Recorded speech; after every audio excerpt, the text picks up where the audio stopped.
Hey everybody, Rosematter here. Welcome to part 16 of my Chaos Head Noah Let's Play.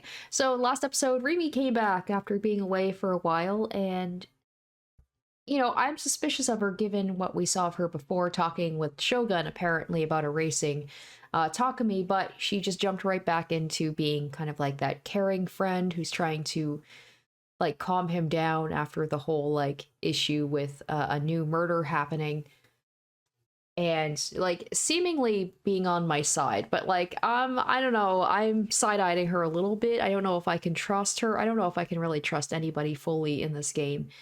Also, there was a shot of like the guy that's working for the Nozomi group, and he seems to have somebody with him who has like a Garo froggy. I don't know what that's about, because there's like multiple people that could be. It could be Yua, it could be Nanami, it could be Rimi, like any of the girls really, they all collect the froggies that I know of. And the big thing is Takumi finding his old essay, like the whose eyes or those eyes. Because there was like that homeless guy that told Kozue about how like, the most important one of you, he's the whose eyes or those eyes guy. And on the back of the essay was like this creepy picture of some entity, like it looked like they had a bunch of people like puppets or controlling them. And then there was a mathematical equation that was something that Shogun sent me like at the very, very beginning of the game. I totally forgot about. So I don't know what that is. I don't know if it's like some sort of mathematical equation that is like the key to being able to go into this other world to be able to pull the swords out or whatever. I don't know. I don't know a lot of stuff. But yeah, let's get back into it and let's see where the story takes us next.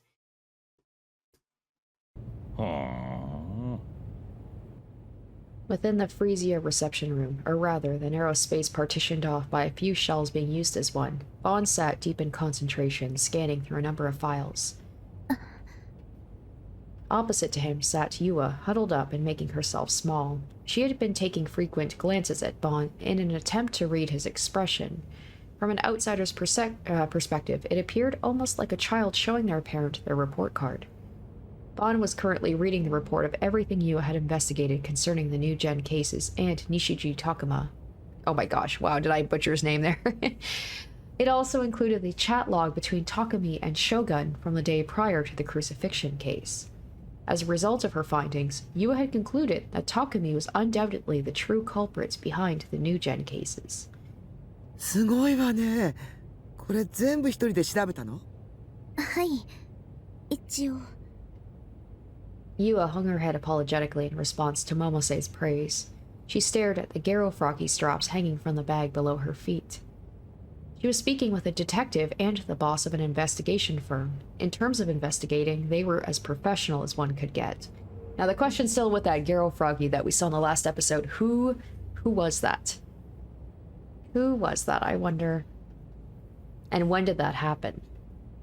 Compared to their prowess, information gathered by the investigation of an ordinary high school girl would be akin to childish scribblings. And yet, despite the supposed gap, Bon and Momose found themselves both impressed by the quality of the report. なかなかいい着眼点だ。よく調べたな。とりわけこの西条匠の多重性ってのが興味深い。西条匠は多重人格であり、オリジナルとなった西条匠の人格が眠っている時、つまり他の人格が活動中に事件を起こしている。本当に面白いわ。まあでもちょっとばかり現実離れしすぎてるかな。刑事さんは西条くんのこと犯人だって考えてないんですか？はっきり言っていいかい？ Her face stiffened, but after a moment, Yua nodded. 警察じゃ西条匠は容疑者として見ていない。へえ、そうなの。Not just Yua, but Momose gaped in amazement as well. A wry smile formed on Bond's lips. He leaned back in his seat and rested the back of his head in his hands. 少なくとも貼り付け事件じゃ西条は白だ。遺体を貼り付けていた杭には指紋がべったり付着しててな。Oh, okay. Oh, are they gonna be RIMI'S? I mean, we saw her at the scene of the crime, or, well, Takumi did. Is that true, though? Did he actually see her?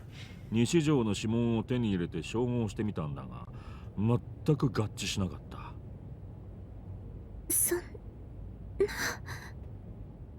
Yua was turning paler by the second. Her lips trembled.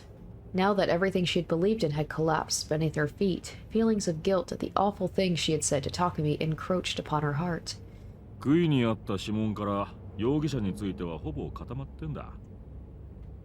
まだマスコミにも公表してないけどな。ちなみにそれ、諏訪のお手柄だったりする。諏訪ちゃんは頑張ってるっていうのに、バンちゃんはよくここでのんびりしていられるわね。実は俺、捜査本部から外されたんだわ。Oh. Just, okay. 本来の捜査サボって G レートのこととか調べてんの上司にバレちゃってな。This was the reason why his subordinate, Sua, had been the one to inform him of the 7th incident. There had been no reason for anyone else to call an investigator that was no longer working the case. あんたね、もっとうまく立ち回りなさいよ。まあバンちゃんに G レートのことを教えた私にも責任はあるけど。気にすんなって。それに G レートの件は個人的にも気になってたんだ。まあ西条にしても貼り付け以外の事件じゃまだ捜査線上にいる。もしかするとユアちゃんの推理が正しいかもしれん。ニュージェネは同一犯による連続殺人事件じゃないって警察は考えてるの？まだなんとも。ただついさっき第7の事件が起きたようだしな。個人的には犯人は複数いると思ってる。いろいろ喋っちまった。口外したって知られたらクビになっちまう。今のはオフレコな。Vaughn playfully placed his forefinger on his lip. で、本題なんだが。Having thought that her report had been the reason she'd been summoned, Yua tilted her head in puzzlement. 聞きたいことってのは学校のことなんだよ。ユアちゃんは青いセナって子を知ってるかい？君の同級生のはずなんだわ。After pondering for a moment, Yua shook her head apologetically. 名前は聞いたことがあるような気がしますけど、話したことはありません。ああ、そうか。その人が犯人なんですか？ああ、全くの別件だ。昨日徹夜したのもその子のこと調べてたからでな。I was waiting for her to be like, what is going on with people at your school? Like all these weird people seem to be specifically at this one school. あんたさっき女子高生の生態がどうとかって。Momose, ever perplexed, received a wink and a grin from Bon before he turned his back toward Yua. 例えば学校でものすごい手品を使う女生徒がいるって噂を聞いたことは？ Oh, that's right. He knows about her because she was on that security camera at the subway, I believe. いえ、ありませんけど。さっぱり話が見えないわね。何のこと？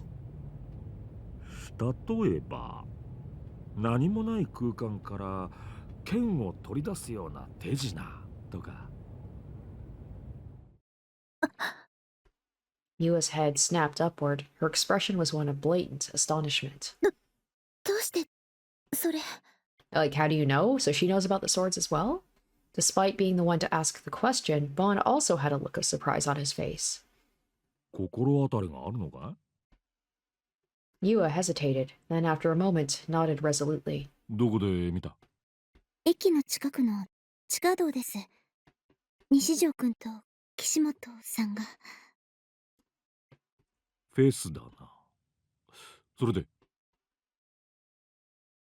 Oh, so she saw that. Yua briefly recounted her dramatic pursuit from around 2 weeks prior.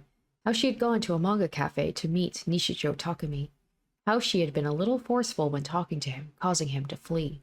How she had frantically chased him around Shibuya. How he had then managed to evade her. and how right when she was about to give up, she had stumbled upon Takumi and Ayase entering the underpass. だから私、その階段の上から二人の様子をこっそり伺っていたんです。二人は階段の一番下で何か話していて。あ、どんなことを話していたかは聞き取れなかったんですけど。そしたら、突然、岸本さんが、剣を何もないところから取り出したんです。すごく大きな剣で、バッグにも入らないような。まさか。俺が見たものと同じだな。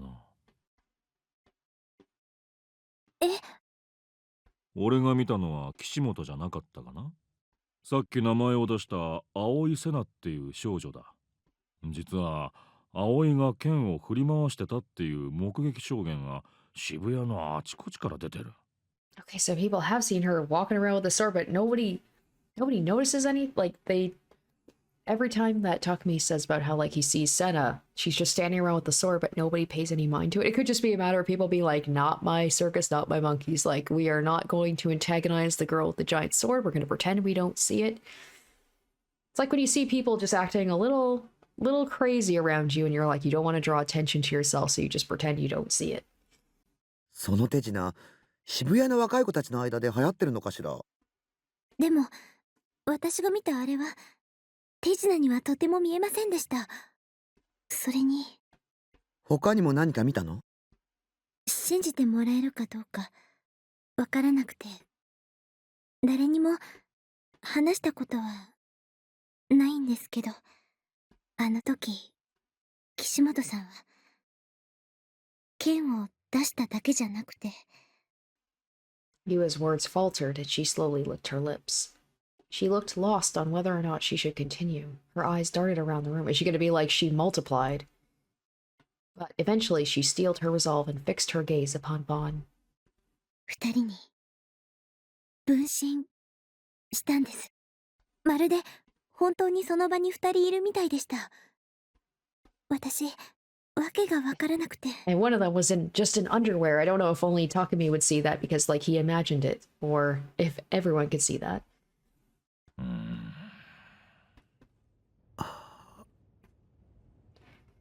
A heavy silence covered the reception room. All three within it were at a complete loss for words. とにかく一体どんな種があるのかわかんねえが、そんな手品みてえな真似ができる連中がこの渋谷には何人かいるらしい。それと岸本綾瀬も青瀬名も西条匠と接触したことは確認済みだ。これが偶然とは思えねえわけよ。西条くん。あの少年の周囲ではどうも現実離れしたことばかりが起きてるような気がする。As Bond said that, his words from the call before reappeared in his mind. 怪獣か魔法使いで済ませられるならよっぽどいいけどな。Bond's murmur did not reach the other two. Averse to the gloomy atmosphere, Momose took a breath and sipped on the tea her subordinate had brought over to her. Then, as she brought the cup back down, she put on a smile and unceremoniously made to change the subject. ところで岩ちゃん、そのカバンにぶら下がってるカエル、最近流行ってるんでしょ？ Okay, yes, we're getting back to the frogs again. あ、はい。Yua gave a sigh of relief, having been saved by the kind company president. なんて言うんだっけ？ゲロカエルンです。いろいろ種類が出てるんじゃなかった？ 10 種類ぐらい。はい。私は、友達からもらっただけなので、詳しくは知らないんですけど。Okay, so she's saying she got them from a friend. Maybe it's that friend that has the girl froggy? The friend wouldn't be Nanami, would it? Like, because Nanami's like a first year and she's a third year. They'd have no reason, I feel like, to be in the same social circles. なんだってこんな手抜き商品が流行るんだろうな。見た目だって俺の方がずっと可愛いぞ。バンちゃん、寝言は寝てから言いなさい。冗談だって。私も、実は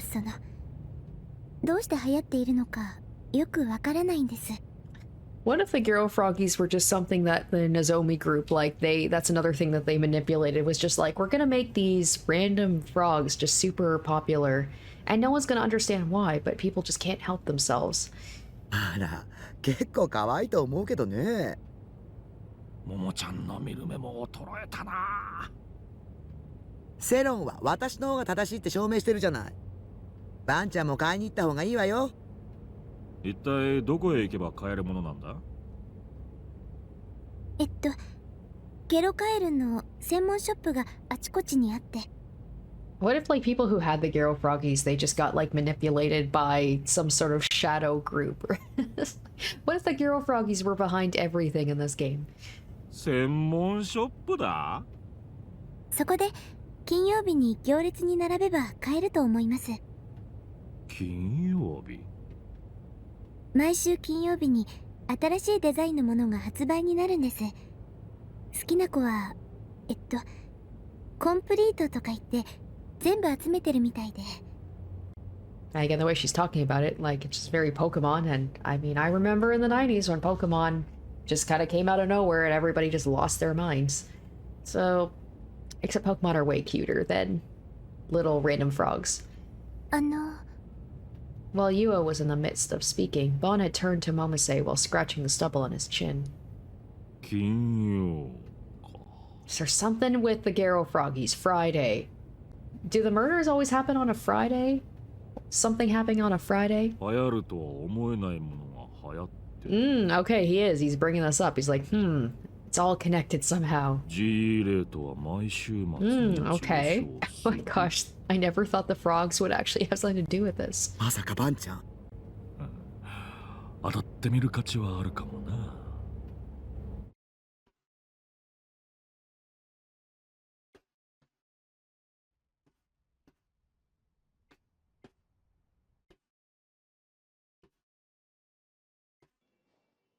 The second I'd poked my head into school on Thursday, Misumi-kun immediately invited me to go see Ayase in the hospital with him.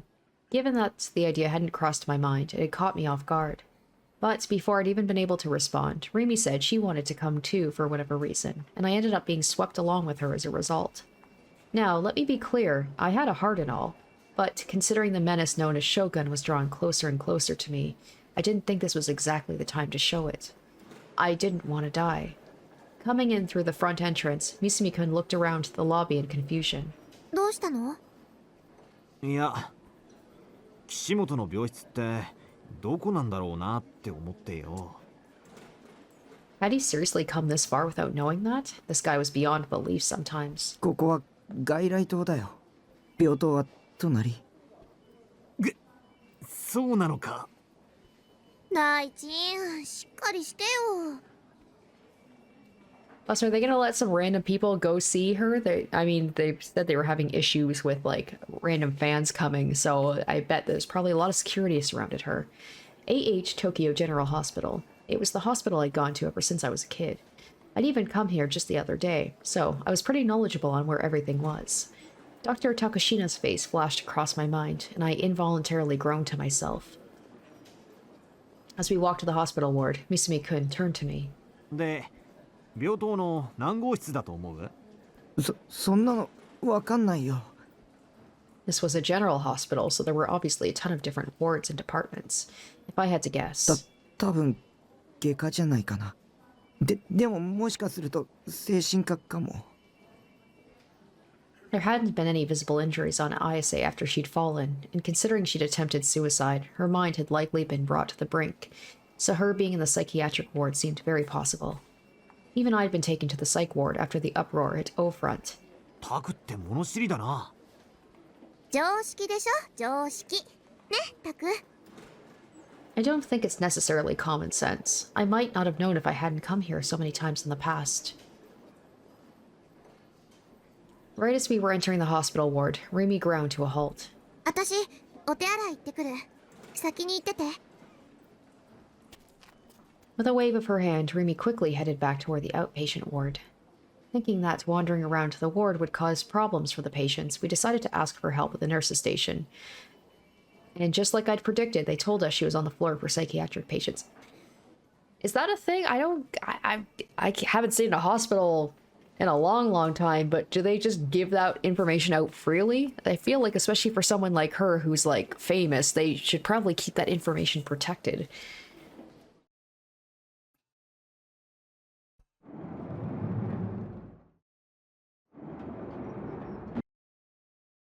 Oh, all right. Have a choice here. I think I went positive last time, so I think we're going to go negative this time. The hospital room had an area of around 10 square meters. There was a toilet to the right of the entrance, and there was a bed near the back. The setting sun shone through the window on the other side of the room. Ayase wasn't in her bed. Based on how the sheets were a little messed up, it looked like she had been there until very recently. Well, her sword is still here, so she really hasn't gone far. どこ行ったんだ? さあ。 The window was open. Wind blew against the white curtain, sending them fluttering in the breeze. I absent-mindedly approached the window. Not because I planned to look at anything in particular, nor because I intended to close the window. It was an action without intention. I just started moving. I stood right before the window, and when I went to look up at the sky, a figure flashed by. Without so much as a sound, someone fell from above. And for a split second, I made eye contact with them. Okay, so she just jumped. She just really wants to get to that place, huh? Wants to go through that door. The figure quickly vanished. And right after they did, a fierce crash reverberated from below. なんだ? I sank to the floor. My body started trembling all over. What had just fallen? But I already knew the answer to that question. Kishimoto Ayase. She had fallen from above and plummeted to the ground. She would almost certainly be there if I looked down, sprawled out on the ground, covered in blood, gray matter scattered everywhere. Our eyes had met the very instant before she died. The last person Ayase had seen had been me. The last person to see Ayase alive had been me. Closer to a groan than anything, a scream gushed forth from my mouth, and right at that moment, my mind broke. 見ろよ、タク。変な本があるぞ。 I suddenly realized Misumi-kun was calling me. I wasn't standing by the window, but in the corner of the hospital room. Freaked out, I rushed to the window and looked down. Oh, it had just been a delusion, huh? Felt like my knees were about to give out at any second, so I grabbed the windowsill to keep myself standing. He had taken a magazine from high up on the shelf and was staring at it fixedly. ヌーだぜ、ヌー。この雑誌、まだ続いてたんだな。 New was a magazine that focused on all facets of the occult. UFOs, aliens, ESP, religion, urban legends, mysterious phenomena, super ancient civilizations. Oparts? I don't know what that is. It wasn't difficult to believe our very own schizo shit-loving Ayase would be reading it. こっちの文庫本は、何々？グラジオール記黙示録詩編？ファンタジー小説っぽいな。ファンタジー小説っぽいな。 I wasn't familiar with that specific book, but the term gladiole did ring a bell. Where had I heard it again? I was pretty sure it had been pretty recent. 岸本と付き合うとなると、この趣味に合わせないといけねえのか。大変そうだぜ、これは。 Had he still not given up on dating Ayase, even after being turned down in an instant last time? Huh? How did you just notice that? Okay, suddenly Ayase's D-sword came into view in the corner of my eye. It was leaning against the window. It looked like a space battleship ripped right out of a sci-fi movie. My opinion on it hadn't really changed either. It was an awesome-looking sword, possessing equal parts beauty and cruelty. Even though it wasn't glowing, and even though it was just leaning against a window, it still had the typical impressive feeling of presence to it. How did he not notice it when he, went to the window in, well, at least in his delusion? Like, you look in, I feel like a sword would be the first thing that you notice. Misumi-kun showed no signs of noticing the sword. Huh, so the eyes of normal people couldn't see them at all. I wonder, if I were to take it without Ayase knowing, would the sword become mine? If I could really obtain a D-sword with zero effort, then there was no time to waste here. The desire to do so bubbled up within me. With a gulp, I timidly, ever so timidly, reached out for the sword. I grasped the hilt. Or, I tried to grasp it. But my hand had gone right through it, leaving me grasping only thin air. I tried once more, but the result was no different. I couldn't grab it. I couldn't even touch it. Did that mean the sword wasn't real booted? As mutual recognition hadn't been achieved, it was no more than Ayase's delusion.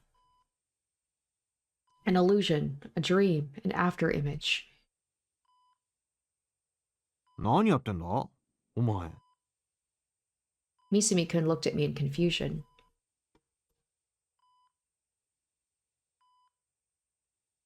We then waited for around 10 minutes, but Ayase still showed no sign of coming back. Same thing with Rimi. Oh, that's right, she went to the bathroom. That was suspicious timing, right? She was still in the bathroom, apparently. Where could she have actually gone? リミってこの病室の場所知ってたか？ We'd asked for the location at the nurse's station after Rimi had left. She could very well be wandering all throughout the hospital as we spoke, not having any idea where we were or where this place was. あいつバカだからな。俺たちみたいに誰かに聞こうって発想がないのかもしんねえぞ。Or does it not occur to anyone to maybe like text her and tell her where you are? 探しに。I felt uneasy not being with Rimi. I couldn't say for sure that the hospital was safe. If Shogun were reading my mind right now, he would have known that I was here. そうだな。待つのも飽きたし、タクもあいつがいないと寂しいだろうからな。なあ、ぶっちゃけリミとはどうなんだ？え？付き合ってんのかって聞いてんだよ。お前ら最近結構いい感じじゃね？付き合ってないよ。Despite what I'd said, my face was still flushed. Me and Rimi dating. It was true I'd had delusions of that many times. I hadn't been interested in 3D in the past, but nowadays Rimi was becoming more and more important to me with each passing day. But back when Rimi had said she'd stay by my side, she'd also said the following.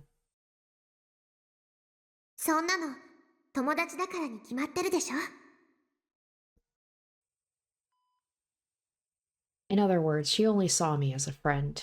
There was no way in hell she'd want to start a romantic relationship with an otaku freak like me. Besides, Rimi would probably be a bit slow on the uptake with that kind of thing.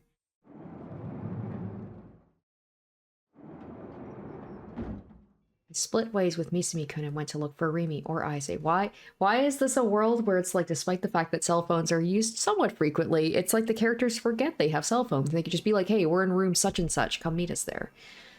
Misumi-kun had gone downstairs, so I decided to take my search above. Amisha! Amisha! I passed by an older patient in the corridor, probably around his 50s. He was staggering down the hall while calling out to someone named Ami-chan over and over again. I ignored him and headed farther into the corridor. Nobody seemed to mind me wandering around the hospital. Maybe since I used to come here pretty often. But for every corner I turned, and for every door I saw open, I felt my heart rate increase at the thought of Shogun appearing from them. Then again, didn't we see Rimi and Shogun, weren't they in a hospital room together? Maybe she went to go, like, check in with him? And not only that, but the occasional crazed screams and cries coming from any number of directions weren't exactly good for my mental state. The corridor was uniformly dyed a cream color. Some of the rooms were open, some were closed. And to make sure that there were no signs of Shogun being around, I peeked into a whole bunch of them. Each room had 2 beds lined up next to each other, with person-shaped bulges lying underneath the sheets. Likely sleeping patients, but their faces were always in a blind spot, so I couldn't see them. There weren't many people walking through the corridors. Just the man calling for Ami-chan and a single nurse. Those were the only 2 I'd passed by. I didn't really want to be here. I didn't know why, but that feeling refused to leave me. The atmosphere was heavy. It wasn't oppressive per se, but I had the nagging feeling that I shouldn't be here. A little further in front of me, the corridor made a 90-degree turn to the right. Did the hospital rooms continue through there, I wondered. As I pondered that, I cautiously turned to the corner. Oh, that's freaky. And I was immediately met with a wall. It sat in the middle of my path, and in vast contrast to the entirely cream-colored hospital, it was covered in black paint from top to bottom. A complete dead end.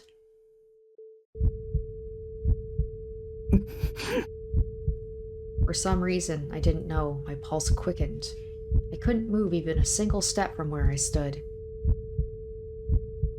My vision wobbled and shook. Thinking it was vertigo, I tried to close my eyes and massage my eyelids with my fingertips, only to feel my eyeballs twitching beneath them. A chill as cold as ice crawled up from my feet. I stood dead in my tracks, forgetting how to even breathe, staring at the black in front of me. It felt as if it would suck me in, as if it would swallow me whole, a deep, never-ending darkness. Even though there shouldn't have been anyone there, it felt like somewhere someone was watching me. God's gaze pierced into the nape of my neck. Its presence was on a completely different level compared to how it would be at my base. I wonder if Rimi's gonna, clap him on the back from behind or something. Don't look.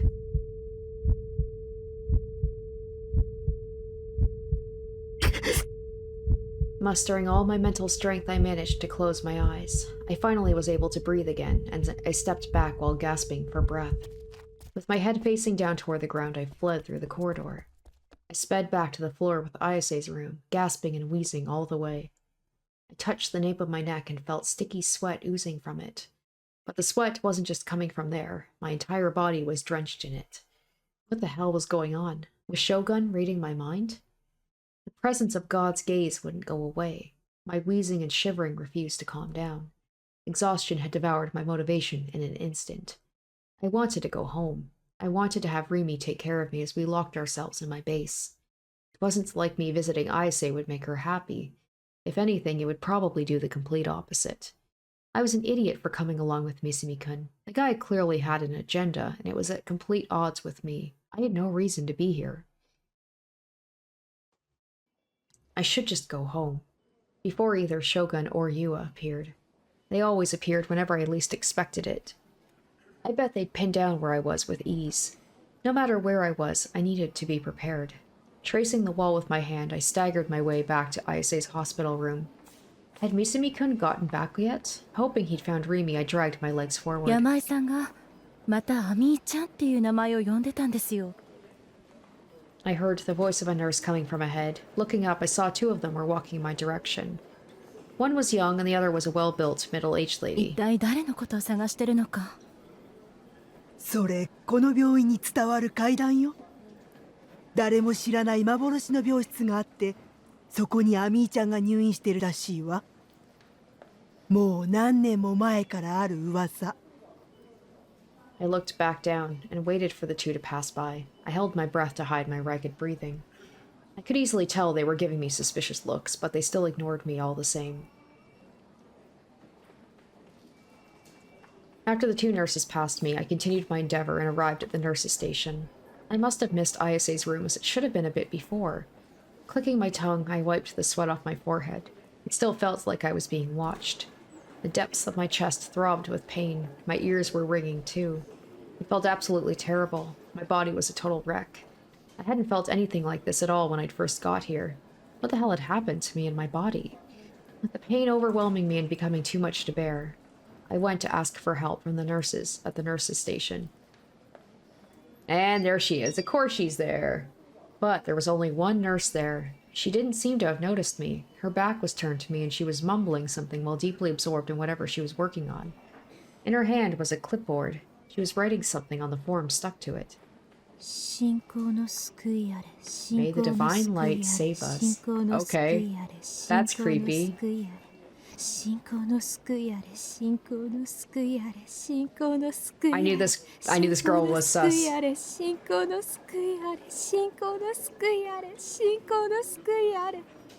I'd seen this person many times before. She was the one nurse, Hazuki-san. Oh, this was the AH Tokyo General's Hospital psychiatry ward. Of course she'd be here. She'd already attended to me twice in the past month alone. Man, this was perfect. If I called out to her, she'd surely help me with whatever I An urgent-sounding ringing sound suddenly rang throughout the room. Hazuki-san put down her clipboard in surprise, then operated a switch with her hand. The ringing sound was cut off. She'd probably been paged to do some nursing thing as she rushed out of the nurse's station in a flurry. Why hadn't she noticed me, even though I was suffering from so much pain right behind her? I could barely stay standing. The vertigo was awful. With no other choice, I decided to go into the nurse's station to wait for someone to get back. I found a stool around where Hazuki-san had been standing, then sat down. Did she leave her clipboard? Is she going to see what she was writing? My head ached. It felt like it had back when the earthquake hit a week ago. But this pain had a different nature to it. Or so it felt anyway. I needed something to drink. Just trying to breathe hurt my throat, likely because of all the gasping and wheezing I'd been doing. I casually looked around the area. My eyes then landed upon the clipboard Hazuki-san had been holding. And the very next moment, what was scrawled on it entered my field of vision. What if it's the same picture that he had seen, like, last time in his, on the back of his essay?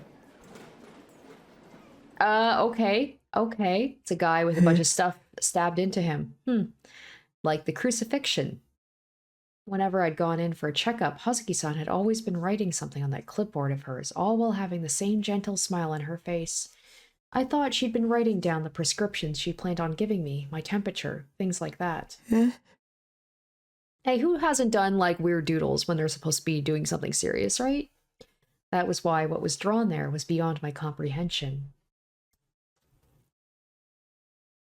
これって I had seen it before. I had already seen this shittily drawn sketch somewhere before. Where was it? But where? Where had I seen it? Where was that? I can't remember. My head ached. A stabbing pain pierced through it. The hairs on the nape of my neck stood on end. Don't look at me. I picked up the clipboard. Countless medical forms were clipped onto it. I went to flip up the page. The second piece of paper had the same shitty drawing. I love how he, like, has the time to critique her art. I flipped to the next page. The third was also the same. This is what she's doing while she's working, huh? Instead of writing down important information. And the fourth, and the fifth, and the sixth. Each and every one of them had the same drawing scribbled on it, again and again. Right? It's crosses stabbed into somebody. It's the crucifixion thing, right? This drawing. Okay, it was at the scene of the crime. Was it? Or... okay, it was the crucifixion. I was like, I don't think I'd seen that actual picture before. Evening fell on the roof of an old building in Shinsen, the building atop which Nishijo Takumi's container house stood, still as death. It was Aoi Sena's second time visiting it. The first time had been a few days prior. Following her encounter with Kozoe and Takumi in Center Guy, she'd gone on to tail the boy in secret. Through this, the location was set in stone in her mind. Sena-san, やめた方がいいと思うのだ。泥棒さんはね、クドピ嫌いなの。にゃ。それならどうしてついてきた？ Sena regarded Kozoe in a cold manner, refusing to even turn around to view her sagging shoulders nor her long face. Sena had come here to infiltrate Takumi's room. Nishijo Takumi is not normal. That was the conclusion she had come to after speaking to him many times. There was no doubt in her mind he was distinctly different to normal gigalomaniacs like Kozoe and herself. Did he possess delusional abilities so abnormal it proved terrifying? Or could he perhaps be receiving some form of artificial support? Regardless of which it might be, the uncertain nature of Takumi greatly bothered Sena. As of the current moment, she was searching for a man known as Hatano. There was a very real possibility that Nishijo Takumi had some kind of connection to him. She had no conclusive evidence of this, but through investigating even the most lightly suspicious things with her eyes, the possibilities would be torn down one by one.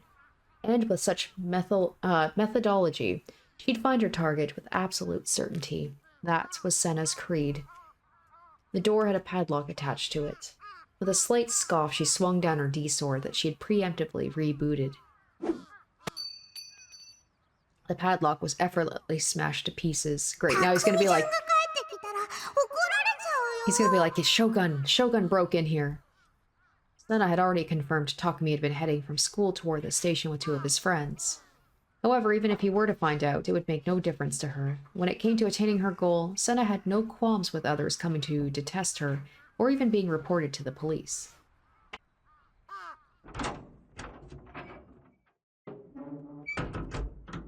She opened the door and stepped into the room.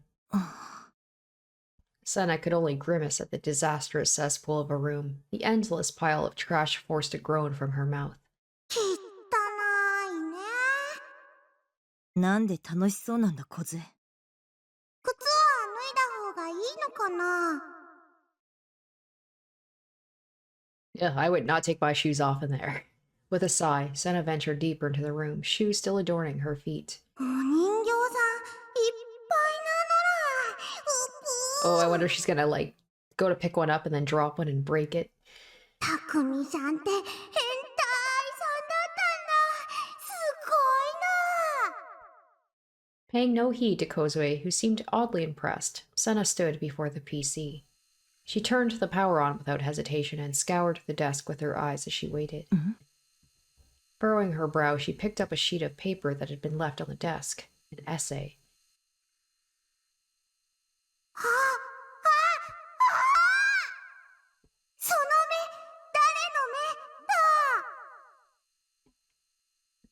And they're going to see that it was written when he was, like, very young. And it's like Kozue said, the homeless guy said, whose eyes are those eyes, boy, is, like, the most important. Kozue had peeked at the essay from behind Sena's back, and she was now jumping up and down in excitement. やっぱりたくみちゃんがその目誰の目の人だったのら。コズピーはパンパカパンだったぽん。 In vast contrast to Kozue, Sena skimmed the essay with disinterest, then casually flipped it over. The very next instant, her eyes widened in shock. これ。Something was drawn there. It was... モンピー人がいっぱいだね。これロボットさん ?IR2 だって。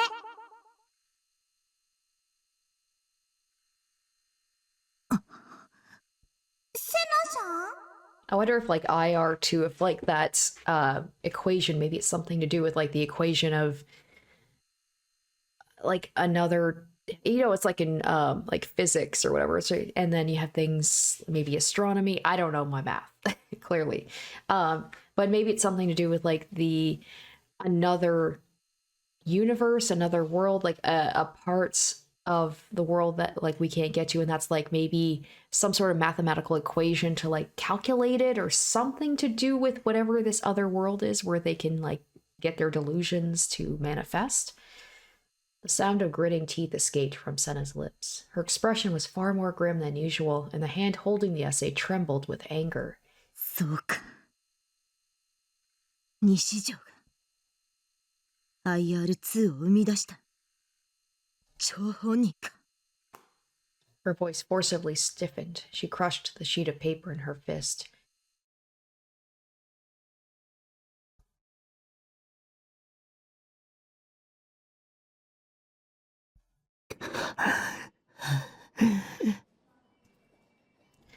I left the nurse's station and stumbled around the hospital, my mind buried in fog. I was doing everything in my power to avoid thinking about what I'd just seen.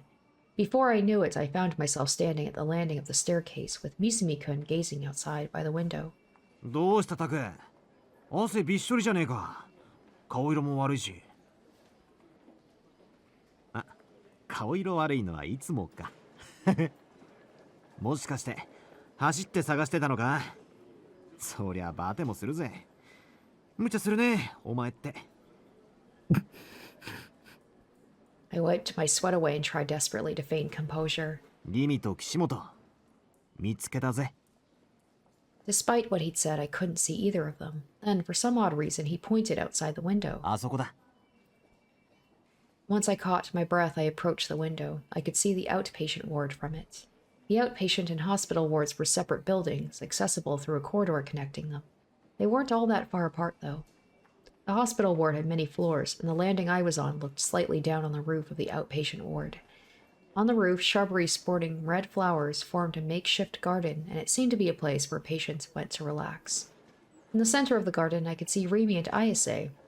Ayase was wearing pajamas, and she was discussing something with Rimi. Those two shouldn't know each other, right? なんか妙にシリアスに見えねえか。It almost looked like they were glaring at each other.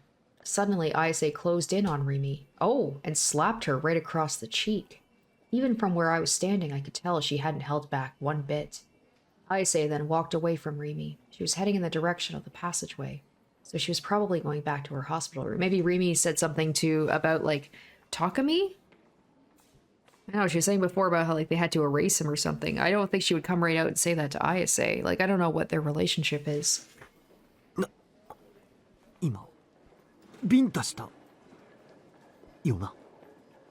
I nodded. Even after being left behind, Rimi didn't move an inch. She simply stood there. あの二人ってトラブル抱えてんのか？ If there was, I knew nothing about it. I readily went along with Misumi-kun's proposal to pretend like we'd never seen what we'd seen. We then decided to leave Rimi to her own devices and return to Ayase's room. The state of my body had mostly recovered by now, and God's gaze had vanished. It was to the point where it felt like that horrible sickness I'd been feeling had never been there in the first place. Misumi-kun let out a sound from in front of me. I looked up in response only to see Ayase walking over to us. Her head hung slightly limp, and her gaze pointed downward. Her steps were slow and lacked any energy. Her face was very pale, and her expression was, to no surprise, intensely somber. We had somehow managed to bump into Ayase right in front of her hospital room. Yo, Kishimoto-san. Misumi-kun gave the most eloquent greeting possible for him, to which Ayase raised her head in surprise. She looked at me, then despite seeming like she was on the brink of tears, she smiled at me. Why had she done that? Had she heard about the uproar that had happened in front of O-Front? About all the shameful things I'd done? Or was she just being friendly? The former would be beyond depressing. 俺たち君のお見舞いに来たんだよね。つうか岸本さん、パジャマ姿も可愛いじゃん。 His passive pickup artist had activated in barely any time at all. Talk about rushing the objective. 入って。 Although Ayase had treated Misumi-kun pretty coldly before, she didn't do that this time. Instead, Ayase opened her door and invited us in. She didn't show a slight hint of having slapped Rimi just a few minutes ago. Was she hiding it well, or had she already gotten over it in such a short time? As per usual, I had no idea what Ayase was thinking. やっぱ見舞いに来たのは正解だったぜ。今日は好感触だ。 Misumi-kun gave a small fist pump when Ayase wasn't looking, then excitedly entered the room. I reluctantly followed after him. In all honesty, I wanted to head home with Rimi ASAP, but I didn't even have the courage to say anything to her. I didn't know the reason why, but being so fiercely slapped like that must have made her pretty depressed, and I knew I didn't have the words to encourage her. Ugh, it's so sad. Like, he expects Rimi to always be there to protect him and cheer him up, and pat him on the back and be like, everything will be okay, but he just can't bring himself to do the same for her. It feels like a very one-sided relationship.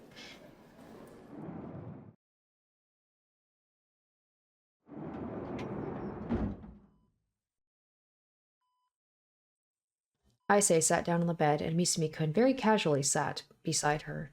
Talk about daring. I couldn't help but be taken aback by Misumi-kun's mode of attack. Ayase gave Misumi-kun a single glance before fixing her gaze upon me. Being stared at so blatantly put me at a loss for how exactly I was supposed to respond.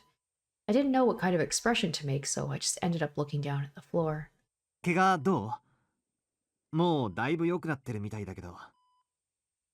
なんか必要なものあるなら遠慮なく言ってよ。俺がすぐ買ってきてやるぜ。 He focused intently on Ayase's hand. If I had to guess, he was scheming on how best to grab it. That refined, slender hand. Should I just go? あ、小説とか読む？俺さ、グラジオール期目視録詩編ってのが好きなんだけど。岸本さん、知ってる？匠。 Leaving Misumi-kun's question unanswered, Ayase called my name. 君はグラジオールの7騎士の一人よ。I love how she's just like not even acknowledging Misumi at all. え Right into the schizo shit, huh? Even the mayhem surrounding her attempted suicide hadn't been enough to change her at her core. やっぱり導きだったんだわ。君と私が出会ったのは。Quietly, dispassionately, Ayase narrated about what I could only call a total chuny storyline. 君の邪神はとても強大。だからこそ言うことなしなのよ。黒騎士としての素質は。君が今経験している苦しみはすべて神罰。大いなる意志による試練なの。それを乗り越えた時に理想度は召喚されるわ。君の手に必ず。そして現れるのよ。邪神の黒き大蛇。あらゆる崩壊を飲み込み、邪神王の身を砕くことのできる。同質にして異質なるものが現実なの。グラジオールもディソードもカマイたちがその証よ。実在しない現象は後世に言葉として残ることはないわ。知っている？語源をカマエたち。それは理想度を意味しているの。信じて、匠。グラジオールを倒すのよ。一緒に。How do you even respond to that? Well, we're going to respond with a positive. Delusion. Gladiol, I remembered that name. I know I haven't yet done one where it's just neutral. I know I could just do neutral, but I always want to see the delusions. I'd seen that term back when I'd first been researching D-swords. It had seemed that D-sword was a term used in literature, and pseudepigrapha related to the legend of Gladiol, or more specifically, a sword in it. I wasn't really sure, though. As I continued to think, Misumi-kun quietly got up and started to walk toward me. I just like him just leaving the room like I can't deal with this. He went to go right past me, but just before he did, he put his hand on my shoulder. Yeah, he is heading out. He's like, yep, as she bested me. 押し倒しちまえよ。俺の読みじゃ、岸本はお前に脈ありだぜ。え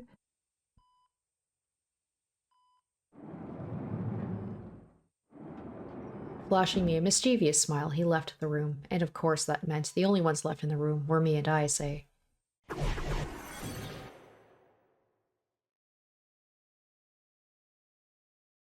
Silence. Despite having been going on and on about all that schizo shit mere seconds ago, Ayase now hung her head in complete silence. Her hands gripped the hem of her shirt as she rolled it up toward her, then straightened it back out again. Then toward her, then back again. I guess I have to say something? But I had literally no idea what the hell she'd been talking about. Oh, here's an idea. Since I'd come here to visit her in the hospital, I could give her a few words of sympathy about her condition and call it good. But considering she'd been put in the psych ward, I couldn't exactly just ask about her condition. What was I supposed to do? If I knew it was going to be like this, I would have just left with Misumi-kun. Takumi. Hearing my name made me jump. Ayase raised her head, then held out both hands to me. 来て。こっちに。来て。 Oh boy, what are we about to do right now? Unsure of what she would do if I refused. I took a very confused step toward the bed. もっと。 Uh-oh. We haven't had a perverted one in a while. It seems like it's leaning towards that. Urged on, I took another step. Our hands touched, then taking hold of them, she swiftly pulled me in. She lowered her head once more. She stared intently at my hand. 君は私を救ってくれた。命の恩人よ。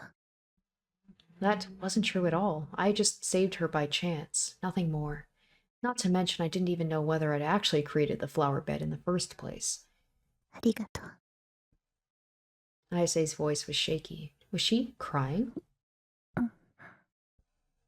Huh? I felt a warm sensation on my fingertip, and oh gosh, she's sucking on my finger. When I looked down to see what it was.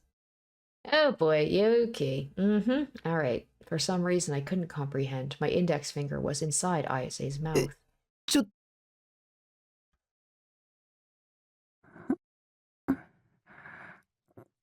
Ugh, I hate those little sucky, like, throaty, gurgle noises. Nope, don't like it. I felt something soft and warm touch my fingertip. It wriggled and coiled around my finger, then slipped in one of the gaps between nail and flesh. How exactly had we gotten to this point? I was more confused than ever, but I didn't have it in me to resist. It felt way too good. I was now entirely at her mercy. All she was doing was licking my finger, so why was it so... ダメ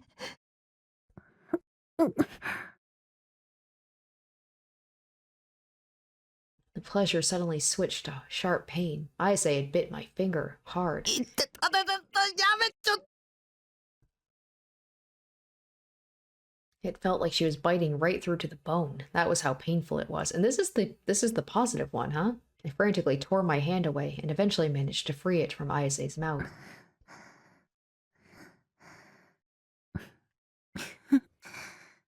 Her bewitching laughter filling me with fear, I quickly went to check the bite wound on my finger. It shone with Ayase's thick, slimy saliva. Blood dribbled from the tooth marks. But the blood wasn't red. It was a sinister black. その血の色が黒騎士の証よ。 Okay, that was odd. By having a delusion like that, I was somehow able to endure Ayase's insane psychobabble. I hadn't paid attention to a single word, but Ayase didn't seem to notice. She simply continued to talk about how Gladiol did this and Wicked Hearts did that, all while having a very serious expression glued to her face. すべてはお告げよ。すでに渋谷に集っているはずなの。7人の黒騎士は。あとは全員が覚醒するだけ。急がないと世界は滅びるわ。グラジオールの手によって。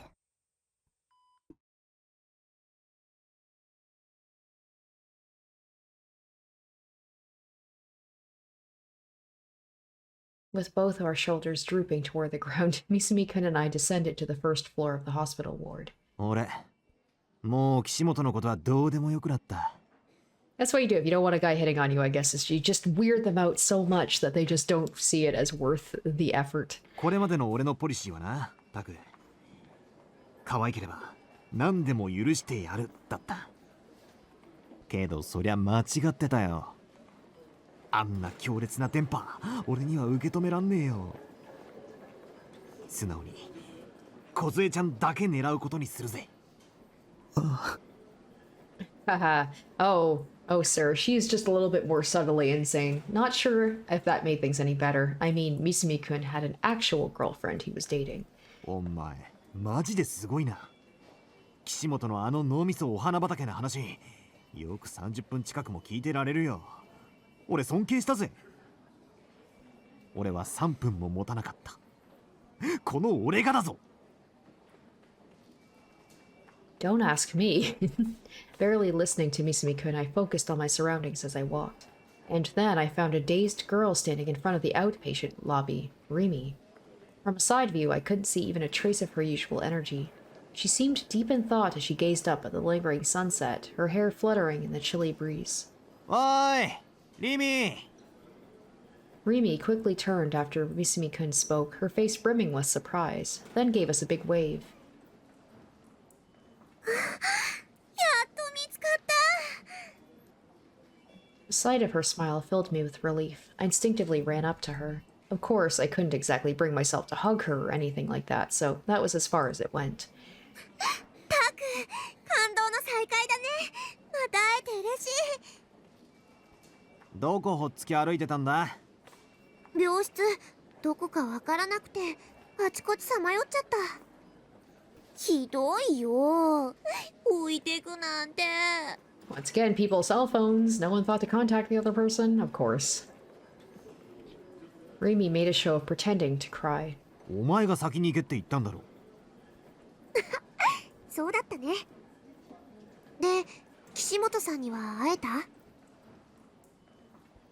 As I nodded, I noticed Misumi-kun was grinning very obviously beside me. お前、岸本にビンタされてただろ。 I thought we weren't gonna bring that up. Okay.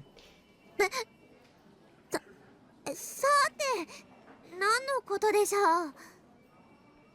Rimi must have wanted to hide the fact Ayase had slapped her. That was why I'd been avoiding the topic and leaving it at that. Read the room, Isumi-kun. 隠そうったって無駄だぜ。俺は一部始終を見てたんだ。某家政婦のようにな。なんだ、バレてたのか。 Her face now pointing down at the floor, Rimi gave an awkward sigh, then gazed up at me. もしかして、タクも見てたの？そうだ。俺とタクで決定的瞬間をバッチリ見てた。 Dude, you don't just say that. Oh, okay. Oh, I'm very interested in what a negative one would be here. Let's pick it. なんだ、それじゃあ必死にごまかそうとしてたのがバカみたいじゃない。屋上に行ったらちょうど岸本さんがいたから、つい気になってたことを質問しちゃったの。そしたら機嫌損ねたみたい。 What had she asked? なんだよ。気になってたことって。ね。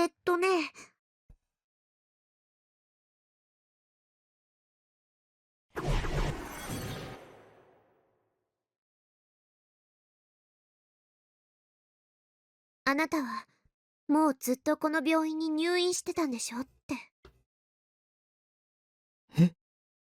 どういう意味だそれ。あのね、岸本さんは退院なんてしてなかったの。 Oh, that was after. Wait, what? With a bit of pride in her voice, Rimi began to reveal some pretty shocking information about Ayase. たまにしか学校に来なかったのもこの病院から無断で通ってたから。 Oh, ライブだっ okay. てそう。そしてニュージェネ事件は岸本さんが生み出した妄想を彼女自身の手で実行したものだったの。 Yeah, that's a pretty big thing. I mean, assuming that that's actually what she said, but we're in a delusion right now, so I don't know. ファンタズムの歌詞の通りに事件を起こしたのよ。それによって注目を浴びるために。 Yeah, if she actually said something like that, I can understand why she'd get slapped. それが私の推理したニュージェネ事件の真相。さっき思い切って岸本さん本人にぶつけてみたんだ。そしたら叩かれちゃった。 That wasn't something to ta-ha-ha over. Anyone would get upset at being treated as a murderer without proof. Then again, when I treated Rimi like a murderer, she hadn't gotten all pissy. でも私の推理は間違ってないはず。たく、気をつけてね。岸本さんは異常だよ。 I couldn't believe what I was hearing, and it had come from Rimi of all people. I wondered if I'd misheard her. Was Kozai the one who said to be careful around Rimi, or am I mistaken about that? It feels like all the girls are telling me to be careful around the other girls. 私は正常よ。 Oh. A clear voice echoed through the room. Oh shit. When I looked over to find the source of it, I saw Ayase standing at the entrance to the hospital, D-sword in hand. I know none of this is happening, but still, I love this. Wouldn't it be crazy if Rimi just pulled out a sword too? She has one as well. すべては大いなる意志の導き。 That's a thing to say as a total normal person. Yep. With that shriek, she charged at us with her D-sword. おい、逃げようぜ。たく、どうしよう。どうしようって。グラジオールに栄光あれ。 Ayase had clearly gone off the rails. She came closer and closer. This was bad. We had to run. If we didn't, we were dead. I was in too much of a hurry, so I ended up tripping over myself. I fell to the floor so hard, it was almost comical. 諦めろ、リミ。 Abandoning me, Rimi and Misumi-kun ran away. My arm reached for them as their backs got smaller and smaller. 待って、置いていかないで。死ねー。 And when I turned around, I saw Ayase figure mid-swing as she brought her D-sword down on top of me.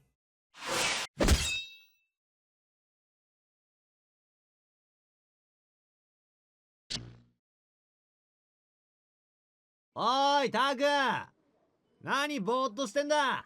行くぞ。Misumi-kun was calling for me. Rimi also waved at me from beside him. Blinking dazedly, I examined my surroundings. Ayase was nowhere in sight. I wasn't injured. I hadn't been split in two. もうそうか。 And here I thought I was gonna die. That scary version of Ayase could happily stay in my delusions, thank you very much. タク、早く来いって。 I hurriedly chased after the two.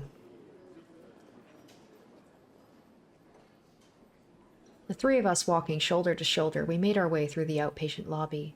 The outpatient reception was already closed, meaning very few people were still there.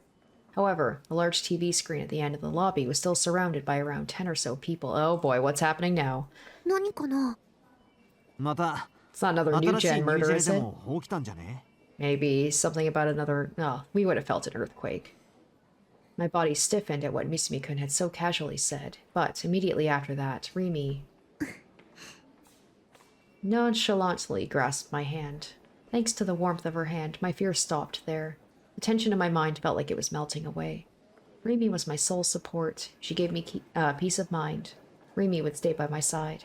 It might be a little too optimistic, but I felt that as long as Rimi stayed by my side, I could barely, just barely endure any fear that might come my way. Thank God Rimi was here for me. なあ、二人とも来てみろよ。 Misumi-kun had already made it to the TV and was urging me and Rimi over to it. All the other people there, patients both young and old, and some even nurses, had gathered around the TV.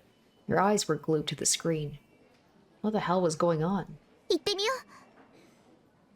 The two of us moved to a place where we could see the TV, with me guided along by Rimi's hand. I then timidly turned my eyes to the screen, and when I looked at the captions on the screen, I was completely dumbfounded.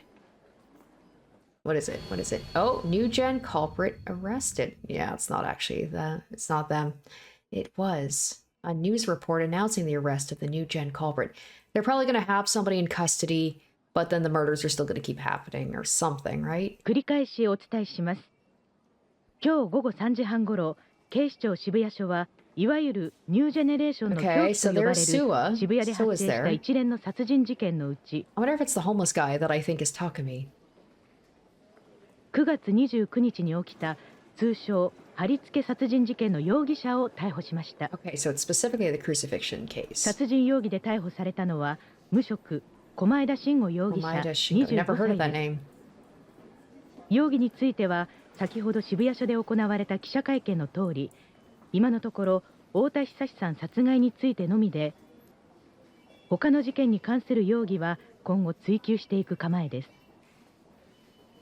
狛枝容疑者は太田さん殺害については容疑を認めており、交際している女性が太田さんにしつこくつけ回され、カッとなって首を絞めた。しかしゾンビだったため死なず、貼り付けにして動きを止めた。 Okay. A zombie, a person that has been resurrected from the dead. They have lost all sense of their original self and can only move at a slow pace. But in spite of this, they are still ferocious and often attack people. One theory states zombies originate from a practice seen in voodooism, a practice in which a wrongdoer is placed in a near-death state using a tetrodotoxin-based powder known as zombie powder. These victims are then accidentally buried alive, suffering permanent brain damage due to the lack of oxygen. などと意味不明の供述をしています。警察の調べでは、狛枝容疑者には現在交際している女性がいないことが明らかになっており、薬物を摂取していた疑いもあるとみて捜査を進めています。 I was in a state of sheer disbelief. The TV screen was repeatedly broadcasting a recording of the suspect being transported by car. The flashes coming from the mass media surrounding the car made the screen flicker violently. The suspect was completely covered by his jacket, so I couldn't see his タ face. ク、 Rimi whispered to me as I stared at the TV screen. Her hand squeezed my own. やっぱりタクは犯人なんかじゃなかったし、将軍っていう人も単なるいたずらだったんだよ。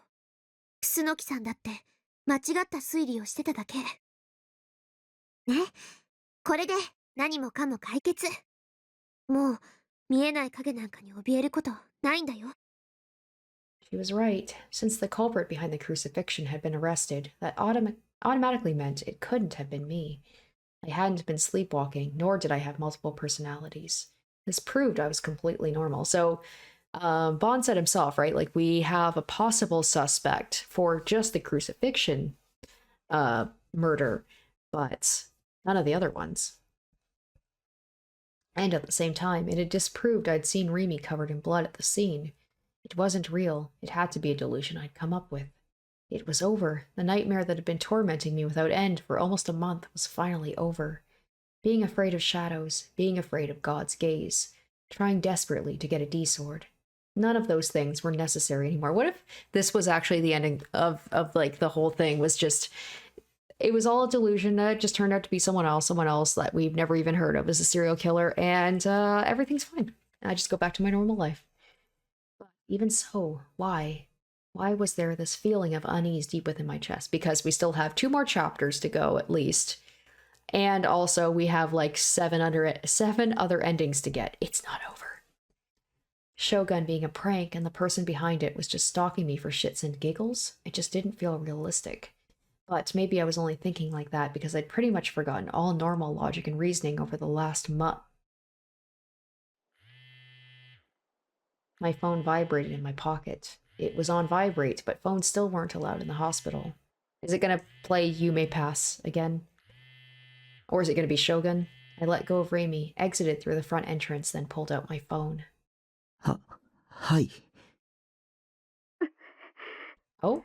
Who dat? 誰 Sounds like a girl. Could be Yua. Could be Nanami. I braced myself. You May Pass might have started playing again. I quickly went to check the name of the caller. Calling restricted, but it was a restricted number. I was hit with a really bad feeling, but when I frantically went to hang up... It is Nanami.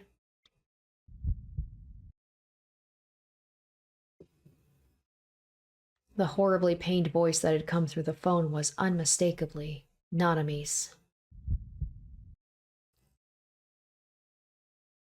Nanami.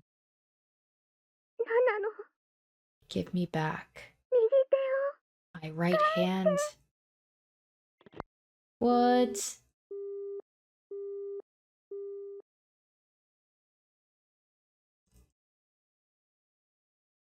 And there's the Gyro Froggies. Is Bond going to be in line for one of the frogs? The shop specializing in Gyro Froggy merchandise was known as Top Frog. That pun was likely an attempt to leave a good impression on its customer base, but Bond could only side what he felt was akin to a dad joke. At present, Top Frog had about 20 branches established around the capital region, and it was showing no signs of slowing down in its expansion. Bond was currently visiting the very first branch situated in Harajuku, a place often cited as paradise by the biggest Gyro Froggy fans. Bond, however, quickly came to regret this decision. なあ、ゆあちゃん。帰っていいか? He spoke in a low voice to Yua, the girl that had guided him to the shop. でも百瀬さんからゲロカエルを買ってくるように頼まれてるんじゃ。だってよ、おじさんだけ明らかに浮いてるからさ。Scores of young people happily trotted along Takushita Dori, but the vast majority passed by without even so much as glancing at the shop. Only a few people were standing inside the actual store. In fact, aside from Bon and Yua, there were only 3 customers in total, all of which were high school girls. Due to Bon's unkempt appearance, walking along Takeshita Dori with Yua inevitably served to portray him as a man of obscene intentions. He was just going to buy one of the plushes that was so popular nowadays, but that was what any stereotypical old pervert would say, a notion that's brought down Bon's spirits considerably. On top of that... Now he's got God's gaze on him as well. いい年して自意識過剰かもしんねえが。あ、それ私もです。最近誰かの視線を感じて、たまにすごく怖くなるんですよ。なんで？俺だけじゃなかったか？ゆあちゃんの場合は心配だな。ストーカーに付け狙われてたりしたら。そんな怖いこと言わないでください。安心しな。そんな奴がいたら俺が逮捕してやるから。 Oh, this is an unexpected friendship. Why is this actually kind of wholesome? Resolving the topic with a grin, Bond stared fixedly at the various frog characters lined up along the shelves. Well, she is kind of like a little detective. So maybe he sees some potential in her. Maybe she'll be, I don't know, is there a sequel to Chaos Head? Maybe she'll be like his new partner. I'm still getting, like, sus vibes from Sua. I don't know why. I don't know why. He seems perfectly normal, and I think that in itself is what throws me off, because everybody in this game is weird. He seems like the one normal one. ところで、ゆあちゃんはここに来るのは何度目だい？私も初めてです。あんまり客がいねえようだが。静かなブームってやつなのか？金曜日から日曜日にかけてはすごく混んでるらしいです。あ、つまり新作が発売されて週末の間だけですね。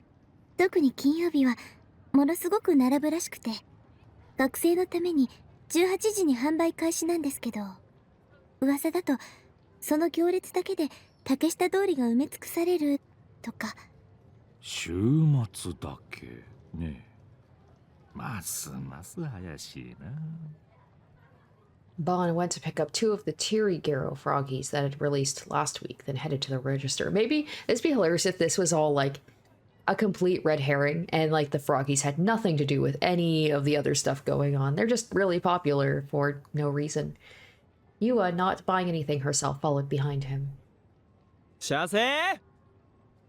The store employee was a vacuous-looking man in his 20s. His hair had been dyed green and he had earrings in. If he were not behind the register, he certainly would not look like a clerk to the passing observer. At the very least, it was no outfit to be serving customers in. The employee stared at the two without relent nor restraint. 娘さんへのプレゼントってやつっすか？そうなんだよね。この子がどうしてもって言うから。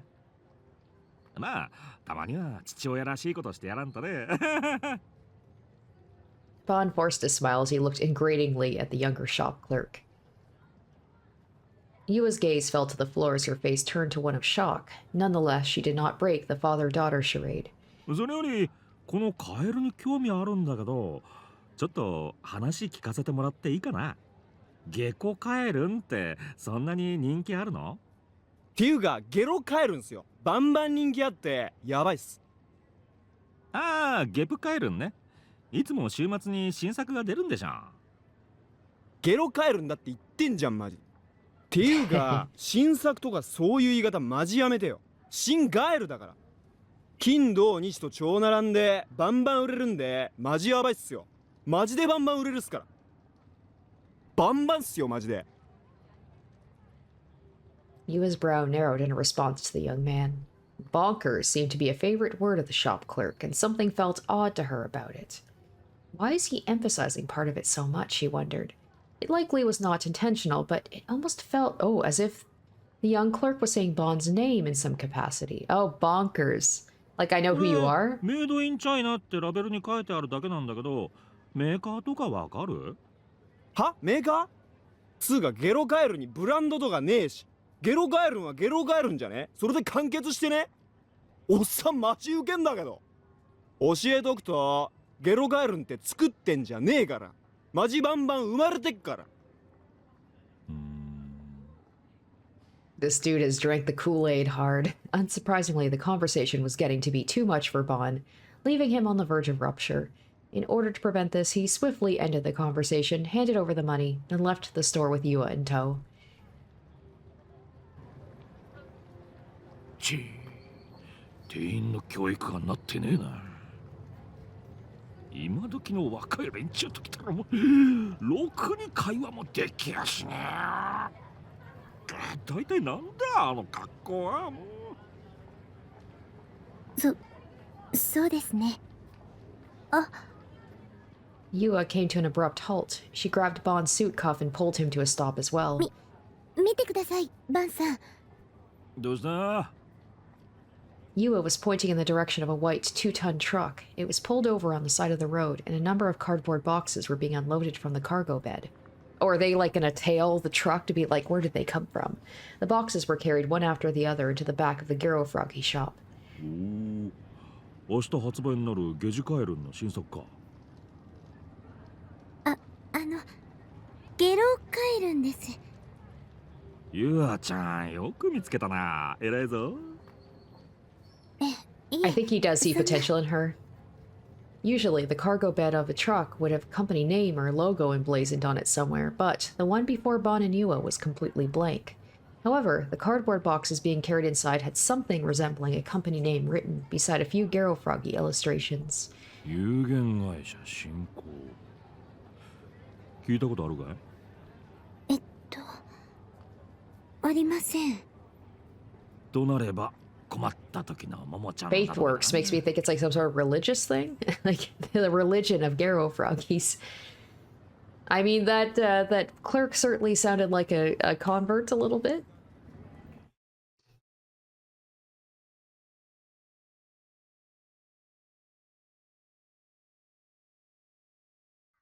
We parted ways with Misumi-kun at the station, then headed straight back to my base. The whole way there, it felt like I was stumbling my way through a nightmare. Nanami's face kept popping into my mind, and each time it did, her expression was different. Nanami had always been the type to wear her heart on her sleeve. When she was angry, she'd puff out her cheeks and pout, and when she was happy, she'd smile so wide it'd make even me embarrassed. Memories of all those different expressions made my heart thump again and again, almost painfully so. That phone call from before, the things she'd said, what the hell had they meant? They could only mean that the bandage wrapped around her arm when I'd seen her at school must have been. Where could she be now? At school? Or maybe she'd already gone back home?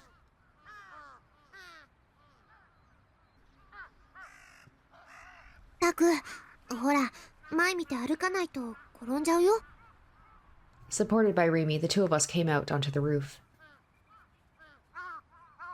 I think I did negative last time. Yeah, so we'll go positive. どうしたの？これから実家に帰ってみようと思うんだ。これから？急だね。歩いても30分もかからないところなんだ。それで一緒についてきてほしい。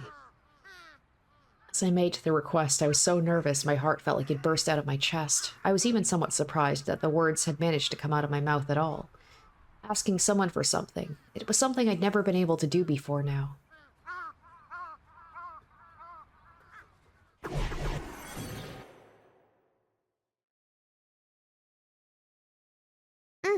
わかった。ねえ、私のことをご家族に紹介してくれる？え？ Rimi peered at my face with a somewhat mischievous look. タクのお家にお邪魔することになれば、顔を合わせることになるでしょ？タクはどうするつもりなのかなって思って。ねえ、どう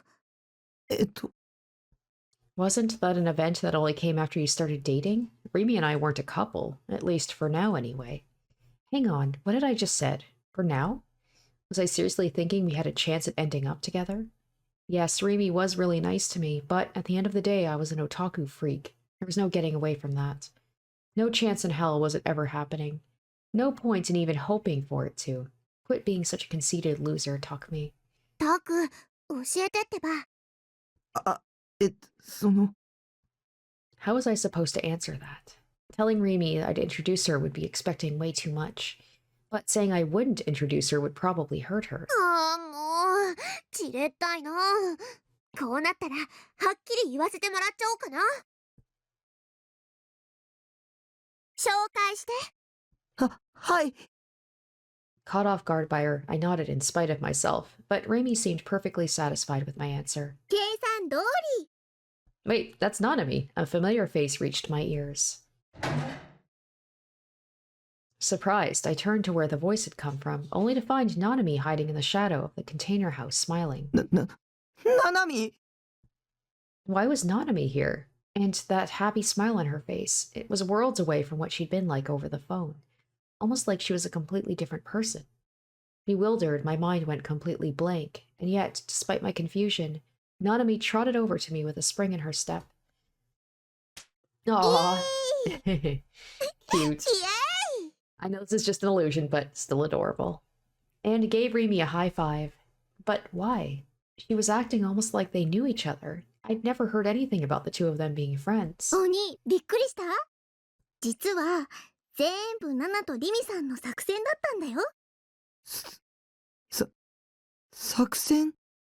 そう、名付けて、お兄とリミさんの仲を既成事実にしちゃおう作戦。お兄があんまりにも奥手で、全然リミさんの気持ちに気づこうとしないから、ナナが協力したの。You're kidding. じゃあ、お前、手首の包帯とかさっきの電話とかは？全部作戦のうち。お兄ったら、本気でナナの心配してるから、ちょっと笑いそうになっちゃった。Nanami laughed without even a hint of guilt. My anger flared. This fucking bitch. ごめんね、タク。騙すようなことしちゃって。リミさんは謝らなくてもいいの。お兄が超鈍感なのが悪いんだから。I fell to my knees, crestfallen. I was filled with anger and frustration. Anger at being deceived. Anger at being treated like an idiot for actually worrying about Nanami. I couldn't stand it. I couldn't stand how Nanami had decided to do things. But rising above all that anger came a certain feeling. One about all my worries being unfounded.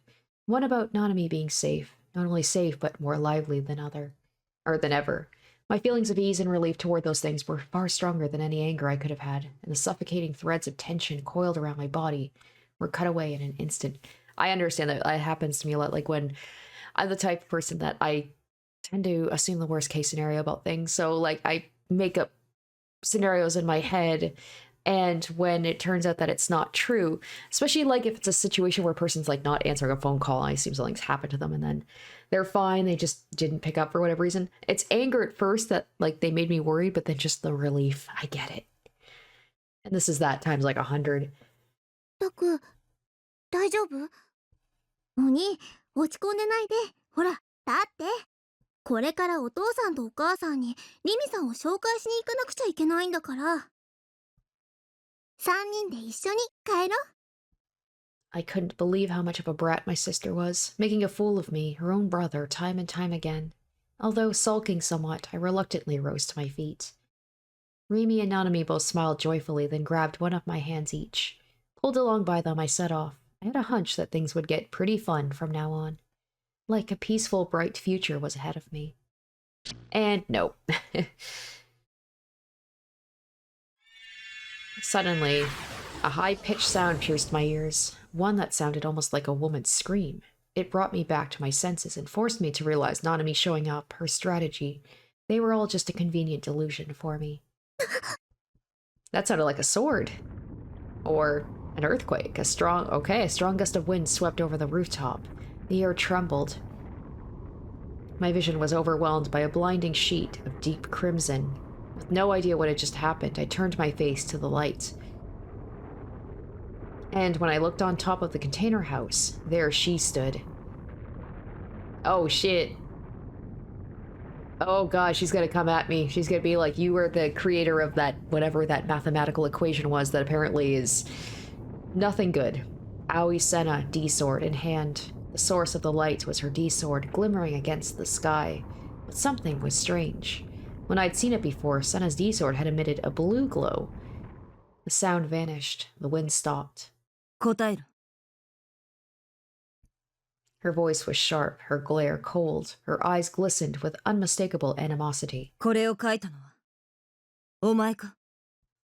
As she spoke, she thrust out a piece of paper with IR2 scribbled on it.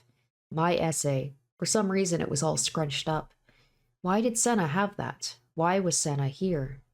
Illegal trespassing. Those words popped into my head, immediately followed by the realization that she had searched my room. But what for? 答えろと言っている。そうだけど、だから。Next came the sound of Kozupi's inner voice. She was behind Sena. She was clinging to Sena's legs and her face was peeking out from behind them. She had an urgent look on her face as she looked at me. Maybe this will be the moment where I come up with a D-sword, because I am in a high-stress situation.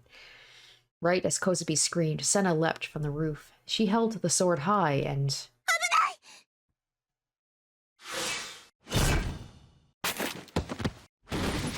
Rimi yanked my arm and I fell backward. I quickly looked back up and saw the place I'd been standing only moments prior. Okay, Sena's not playing. Sena's sword had hollowed out the floor of the rooftop. It had such insane destructive power, such tremendous sharpness that it didn't feel real. The impact had been great enough to destroy the concrete, and yet the sword didn't even have a scratch on it. Weren't D-swords supposed to be things people couldn't see, let alone touch? A certain term crossed my mind. Real boot. Her sword had been real booted. Through the mutual recognition of the four people here, Sena's D-sword had gone from her delusion to reality. It was now a great sword that could cut down a person for real. If Rimi hadn't pulled me away in time, I would have been bisected from head to toe by that beautiful sword of hers. It would have been instant death. Shivers ran down my entire body. Just now, Sena had unmistakably tried to kill me. Why? My head was overrun with confusion. The two of us had been eating crunchy kunts together just the other day. Kozupi had been there with us. It was true our relationship wasn't far enough for me to call us friends, and that even back then Sena had been acting scary the whole time. But even so, she shouldn't have hated me enough to suddenly come after me with a D-sword. 殺してやる。 Sena raised her head. She glared at me even more intently than before. Her movements were incredibly fast, in spite of the fact she was holding a gigantic sword. She kicked off the ground like she was starting a 500-meter dash. The tip of her sword scraped against the ground as she brandished it, closing the distance between us. She raised the weapon above her head. In that instant, my instincts worked out exactly what kind of situation I was in. She was serious. Sena was deathly serious. As I lay face up in a total heap, I let out a shriek. I couldn't run away. None of this made any sense. Getting a game over like this, desperately running away from Shogun, yet getting surprise attacked by Sena as a result of it. Far too ridiculous. Far too sudden. I didn't want this. I didn't want to die. I really didn't want to die. Right then, a single silhouette leapt above me and landed between me and Sena. Don't tell me that Rimi's gonna, pull out a sword, too. When I looked to see who it was, I realized it was Rimi. She stretched her arms out wide to bar the way of the approaching girl. Was she putting her life on the line just to shield me? どけ。 But if she did that, she was gonna die. I didn't want that. This seems like the moment where... this seems like the moment where a sword should appear, right? Suddenly, what Kozupi had said before reappeared in my mind. Pale light leaked past Rimi's outstretched arms.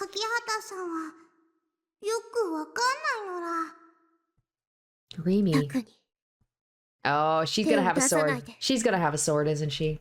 Unifying the overflowing light, she placed her arms together. She's gonna turn into a magical girl. Here we go. It's happening. The air warped and shook. Coming seemingly from thin air, feathers of shining light burst around Rimi and danced in the surrounding air. And then what appeared in her hands... Hell yeah, I knew it. I mean, we saw at the very beginning, right? Where she seemed to be a magical girl.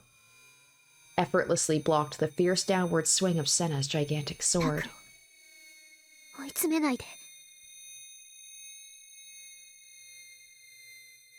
It was all too graceful to be called a sword, all too imperial, enough to easily be mistaken for the wings of an angel.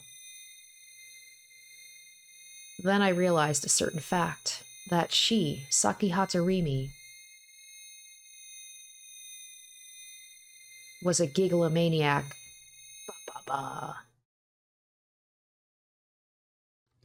Alright, that's gonna do it for this episode. So shocker, not really a shocker. I had a feeling that it was just a matter of time before it turned out that Rimi had powers as well. Right from the beginning of the game, it kind of shows you that, doesn't it? And then I feel like it was so long ago you almost forget about it. But there was something special about Rimi, like you could tell.